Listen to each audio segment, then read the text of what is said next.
Hello there. I think I might even be early. How are you? Got the warm Christmas jumper on. I've been putting my Christmas tree up. Have you got your Christmas tree up? I'm going to give you a few minutes to see if anyone comes on live. If you're joining live, say hello. If you're watching on replay, say #replay. I think I'm early. I'm that keen. Someone requested a Friday night live to kick off the weekend. Some motivation. Because some women believe they need more willpower for this. And my way isn't about willpower. Hi Marie, how are you doing? With my programs, instead we'll look at what you could have instead, right? Okay, it's like what you would have won. Look at what you would have won, okay? So instead of looking at it and thinking, oh, I really just want to have a drink, but I shouldn't, or I mustn't, I can't, we don't use a language like that. Instead, we're just looking at and observing our behaviour, right? First, to challenge what we believe about alcohol. Because do you know what you believe about alcohol? If I was to ask you that right now, you'd think I was crazy, right? So instead, the first part of the program is just observing and looking and actually trying to figure out why we do the things we do. Because there's usually 3 things that motivate you to do anything. Hi Liz.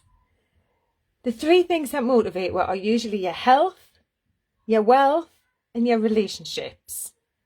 So if you can wrap your decision to look at this in one of those key areas, if one of those key areas really means a lot to you, it's about digging deep and making sure that your why is really connected to that, so you see how it would impact every area of your life. Because even if you're just drinking a little bit, just removing that alcohol, your level of normal will just increase. You'll just start to feel better generally day to day. You won't feel so sluggish. So everything just is easier. Everything's easier to manage. And that's just if you have a little bit that you're still using. Maybe you think, well, I've cut down. But I'm here to tell you that there's something even better on the other side of that. On the other side of cutting down and moderating and trying to keep it right as to whatever rules you've made for yourself. Instead, if you try life without it and get to that quality sleep, after you totally, the alcohol's out of your system, your level of normal will increase. And then you'll be thinking, well, I don't know if I'm prepared to give up that quality sleep I've got. I'm not sure if I'm ready to give that up. And even if you get invited on a night out or a Christmas do that you feel like torn because you feel like you should go, because you don't want to be the freak that hasn't gone anywhere for ages because, everyone's excited that they can get out and about, and here's you deciding that you want to stop drinking. But I'm going to challenge you to think, well, you can still go. You don't have to attach everything, any fun you've ever had, to the alcohol that you were drinking. I challenge you to get dressed up in the same way that you would make the effort to get ready and go sober, go late, right? And then leave early. Challenge yourself to do it. If you're sat now thinking, I can't go to that event, or if I do, it's gonna, you can't have both. You can have both. I'm challenging you that you can have both. It's about believing that that's possible for you. All right? And there's loads of different ways that you can do it. I mean, I mentioned going late because often it's the first 20 minutes that's uncomfortable until everyone relaxes. And that's not just you, it's everyone. And often I want to challenge you to think, if you were there with a cup of tea, you would relax because everyone else is relaxing. It's not about the alcohol, it's just about the energy that's in the room, isn't it? It's about how you're turning up. Now, if you're turning up, maybe it's in the past when you couldn't drink. Perhaps you were pregnant, or I don't know, for whatever reason, on antibiotics, and you were there and you were frustrated. It's not the same as that, because you're actually choosing this. You're choosing this as an experiment to see if you prefer life without it.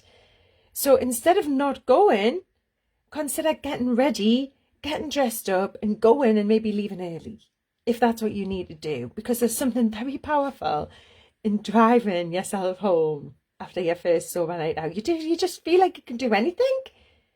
You do, because everything just seems easier. And once you've done it once, you will see that you're there for the best part of the night. You've left before any drama. You're not caught up in that sort of taxi home mentality. You're just able to just get yourself home, and then you start thinking, well, is this how I want to spend my time? And it's okay if it's not. That's fine. Don't think that if you're going to be sober, that means that you're constantly going to be around people who are drinking, because you can create a brand new reality for yourself. Okay? But the first step is getting past the mindset that you will not have fun without it. Because you could have fun without it. You will have fun without it. It's how you're showing up and how you're what your expectation is from it as well. So, you'll know yourself if this is something you want to challenge yourself with, and you'll know yourself if you're not ready. But I'm just here to encourage you to say, my guess is that you can do it, right? You'll be surprised in yourself. And then the next step, maybe you've done it already. Maybe you do it quite often. But the idea of sober dancing might make you think, oh my God, I could think of nothing worse. And I get it, right? I get it. It's very uncomfortable. But it's actually something that you can look back and laugh at. You can. And I still do loads of dancing at home. I don't go out particularly to push my sober dancing vibe on other people. But you can still have fun. You still get carried away in the moment. And you'll surprise yourself. You really don't realise how much like emphasis you're putting on this thing. You're thinking that is the only reason that you would go, and the only reason that you would have any fun. Like, just question that, really? Is that true? And if that is true, don't you think it's time to start looking at that and thinking, let's look for other ways to have fun, whether you give up alcohol or not?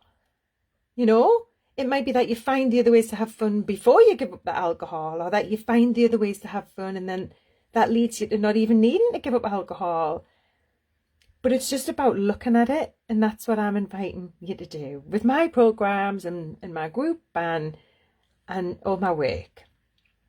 And the last point that I want to make is about swerving the Christmas tipple, because it will be pushed at you everywhere.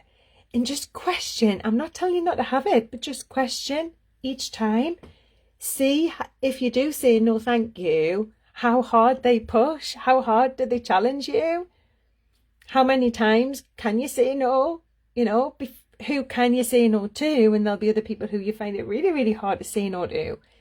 And so at least, whether you still take the drink, at least you're having that new level of self-awareness, right? Don't just let it be wasted and think, well, I had a drink and that's it. Be prepared to look at it. And that's what my programs are challenging you to do. All right.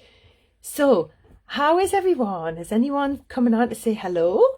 Are you out and about this weekend? Are you in the Christmas party season?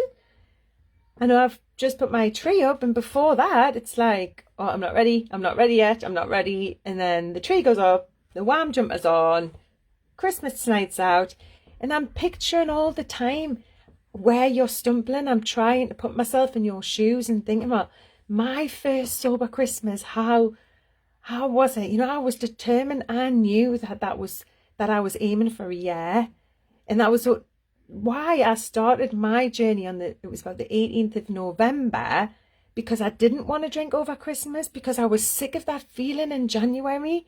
Everyone says I'll wait till January. I didn't even want to get to that horrendous feeling. I think it was January 2017 was the worst. I felt rotten. I felt disgusting. That's when I was taking the photographs to shame myself into action, thinking that it was the food I was eating and not realizing like how much sugar is in the alcohol I was drinking, and obviously how the alcohol leads you to the food choices that you make. And without that first drink, none of that happens. You're just able to be in control, and it's not hard to choose the healthy option. I'm not like punishing myself by not drinking. I could think of nothing worse. So there is hope. If you feel you can't imagine your life without it, I'm guessing that that's just because you haven't maybe looked deep enough into this. So if you want my help, then please reach out. All right, you know where I am. You know how to find me. Okay, and if tonight's your first night out sober, good luck. Let me know how you're doing. Bye from me.